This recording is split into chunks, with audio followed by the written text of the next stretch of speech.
Much, everybody. Really happy to see everyone here. What a beautiful event.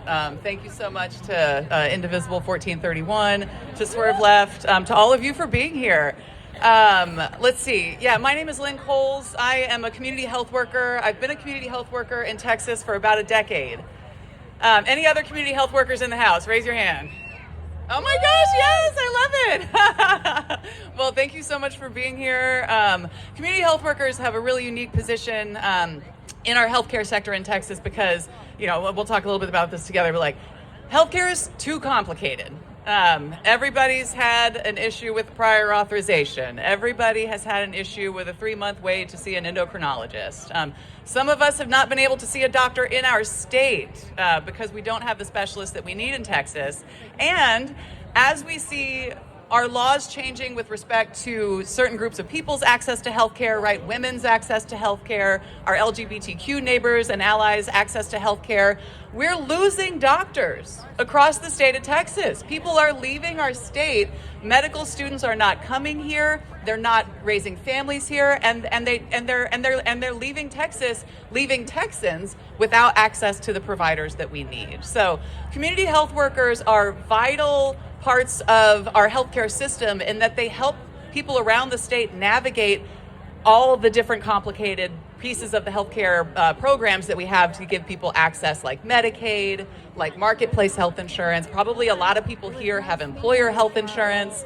So I really want to I'm speaking from the perspective of somebody who has had hundreds of conversations with people exactly like you about how to improve our healthcare system in Texas, which right now is, like Mike said, in very dire straits. It's in dire straits because of some developments in the federal government. It's also in dire straits, though, because of decisions that our lawmakers are making right here in Texas. And so there's been a lot of conversation, obviously, today about the midterm elections coming up. We have an incredible opportunity to use healthcare access, to use our failing healthcare system as an inspiration to people to say, this is something that we can really, really make better, right? And honestly, we all know what the solution is. I see a sign right back there that says healthcare for all. I'm going to say a couple of times today, we know what the solution is, and it is universal healthcare for everybody in the United States.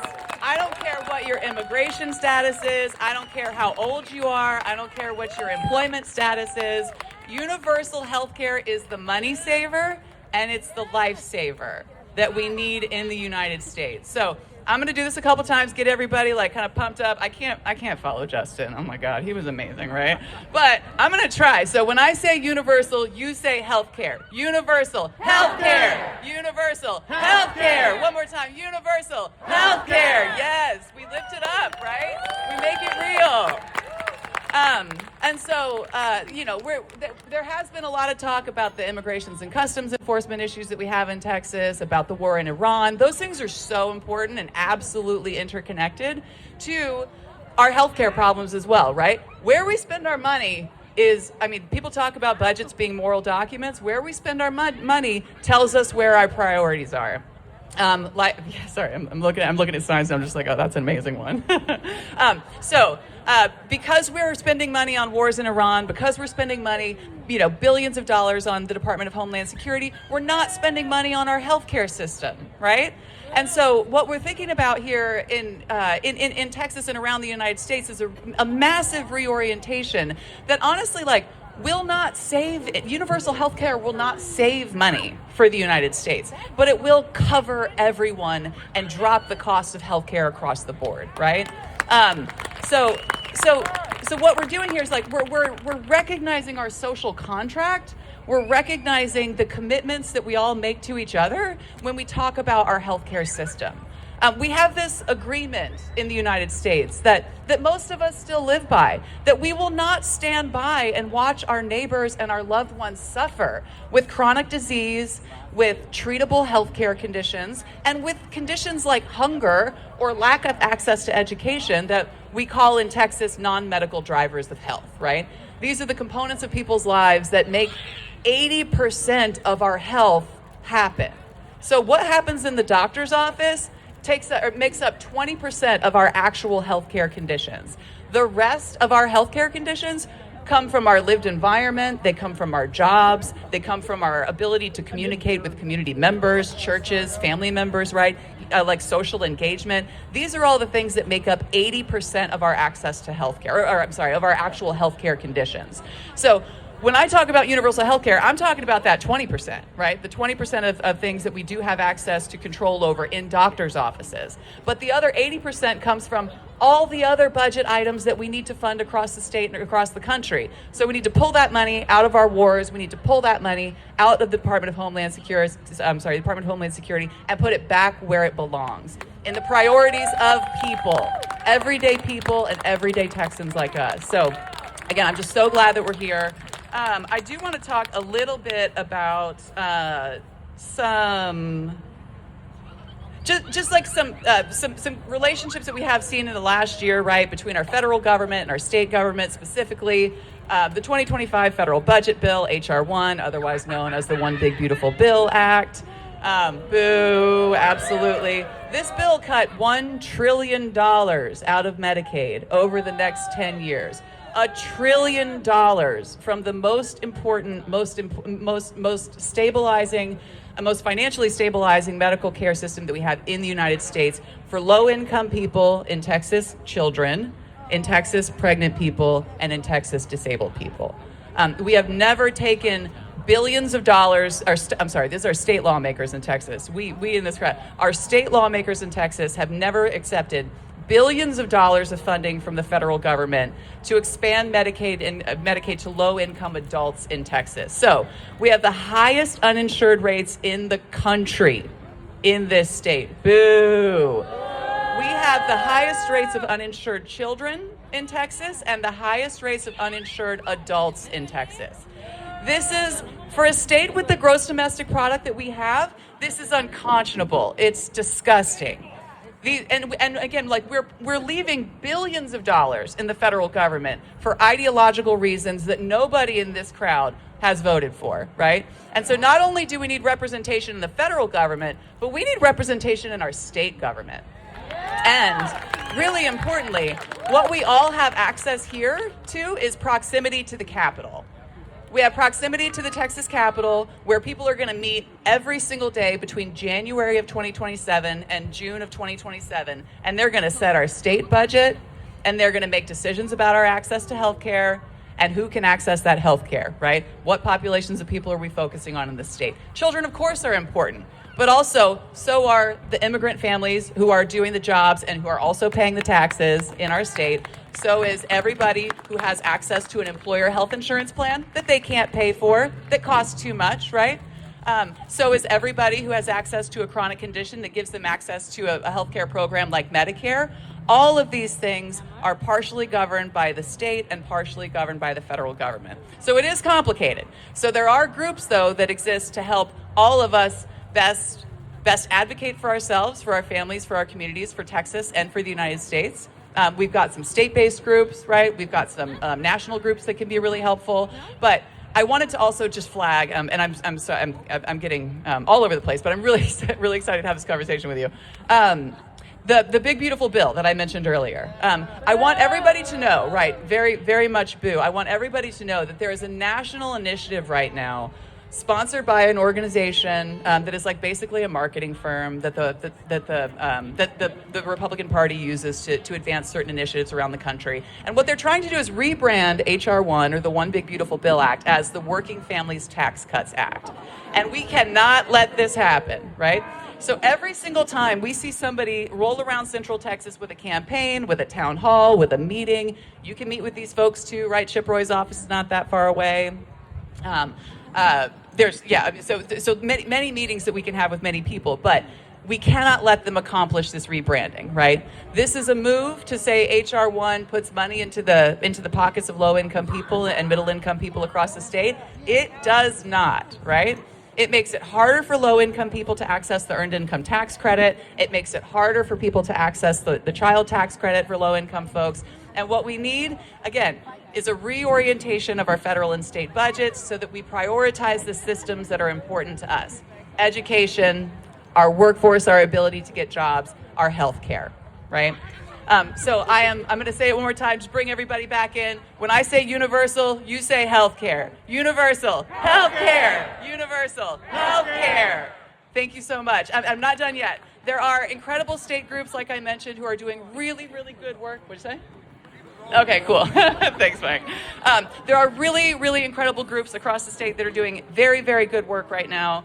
There are promotora and community health worker groups, like I mentioned, who are helping individual people access medications when they get out of prison, who are helping people access Medicaid when their applications get confused by the federal agencies, right? And I just want to also make sure that we're all kind of like operating on the same page here. There are doctors and nurses and community health workers in this crowd. There are janitors that work at hospitals who are in this crowd. Like, these people, we thank you. You are the integral parts of our healthcare system that keep us going, that give us marginal access to treatment and services around the state of Texas. You are heroes. There are people who work in the Health and Human Services Commission who are trying so hard to make Medicaid and the Children's Health Insurance Plan work, and SNAP food stamps. Right now, what happens is, if anybody has followed any of this, in their last legislative session, Texas lawmakers wrote into our budget the summer EBT food program for students. So if students are on school lunch programs over the summertime, they don't have access to those school lunch programs, right? And so Texas lawmakers last year collectively, as a legislative body, said, let's make SNAP, let's make summer EBT dollars available to those children. And the legislature did it. They got it put into the budget. It was good. We had funding for it. Mike mentioned the rainy day fund, right? We have $29 billion in Texas to spend on things like keeping kids from experiencing hunger in the summer times. And what happened? Our governor vetoed it. Our governor vetoed funding money so kids are not hungry in the summer, right? We have massive executive interference in our people's priorities at the state level and at the federal level, and it has to stop. It has to stop. We make our own decisions, we elect our representatives, and so there has been, I celebrate all of the conversations that I've had here today about voting. Adona, mentioned become a VDR, educate the people in your life about access, or about voting and how to do it, and volunteer, right? Justin mentioned how important it is for people to get connected to one another and make sure that there are rides to voting polls, places and whatnot. Also, though, in addition to voting, I think this community of people that we have here is so important, because what we are doing together is also communicating, right? Building the platform for the networks that are going to allow us to give the rides to our neighbors, to figure out, using the church phone tree, who doesn't know when the election is, right? So it's not only do we need to vote and become the VDRs, but we need to have open and frank conversations with one another and our neighbors and our friends about how to do that. So the organizations that are here in Texas that are doing this really good work, specifically connected to healthcare right now, right, are the Texas Organizing Project. If you go to Organize Texas right now, organizetexas.org, there's a healthcare survey right at the top of that homepage. They want everybody across the state of Texas to fill out that healthcare survey so that we can have access to information about what are the people's priorities, right, in terms of your access to healthcare. Some people might have problems finding a certain type of specialist. Some people might need to drive 40 miles to go to a regular doctor's appointment. And that changes so much based on where people are in the state and what kind of access they have to certain types of healthcare. So there's the Texas Organizing Projects. There's also Text for All. Text for All recently identified healthcare as their main priority for the next 10 years of their campaign strategies, right? The social workers have an advocacy day coming up at the Capitol on April 17th. Join us at the Capitol. It'll be an incredible opportunity to meet with your state lawmakers in the interim period, get to know them a little bit, and then make sure that they know what your priorities are. Establish those relationships before we get to the Capitol, before the legislative session starts in January. Let them know that you're not okay with the rebranding of the big, beautiful bill. And of course that you're not okay with what's in the bill itself, right? So those three groups are doing really good work in the state. Some of the groups that are here, the Austin Sanctuary Network provides incredible resources to Texans. The Sick of It Texas Coalition is about to sponsor, starting in May, a Healthcare for All leadership series. If you are a healthcare leader, if you want to become a healthcare leader, let me know. I can connect you with the Sick of It Texas Coalition. And these are going to be opportunities for people to attend budget hearings in January at the Capitol, and also to just become a healthcare advocate in your community. Let's see. And then we also have, Texas Impact. I think I saw somebody from Texas Impact here earlier. They're doing a kind of like a sort of statewide series of town halls connected to our Sunset Commission, which is trying to implement changes to the Health and Human Services Commission, the Texas Workforce Commission, the Department of State Health Services, and a bunch of other agencies across our state that make really, really important decisions about our healthcare. So thank you guys so much again for being here. There's so much coming up in the future. I want to talk with every single person here about it. Healthcare is too complicated. Privatization is ruining things. Consolidation is ruining things. There's so much work that we have to do together. And let's just do it one more time, just to like lift it up again. When I say universal, you say healthcare. Universal healthcare. Universal healthcare. Thank you guys so much for being here. I really appreciate your time. Bless all the community health workers out there. And I'll look forward to talking with you real soon.